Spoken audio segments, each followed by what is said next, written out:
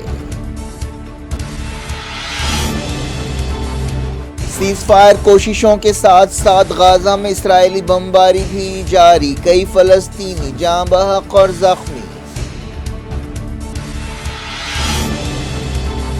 Colorado supreme court نے Donald Trump کو صدارتی الیکشن میں حصہ لینے سے روک دیا، کیپٹل ہل گڑبڑ کا نتیجہ، امریکی سپریم کورٹ قطعی فیصلہ کرے گی۔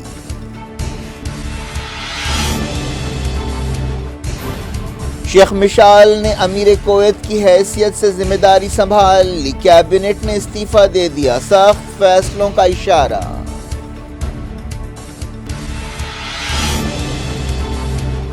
انڈیا میں کووڈ کی نئی شکل کے 21 معاملے، وزیر صحت کی ہائی لیول میٹنگ، ریاستوں سے کہا چوکس رہیں۔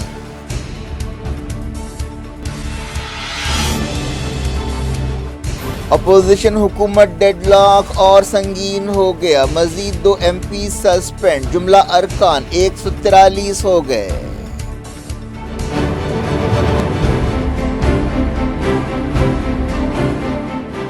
یہ تھی آج کی خبریں، فضول افراسٹ کو دیں اجازت اور اپنا بے حد خیال رکھیں۔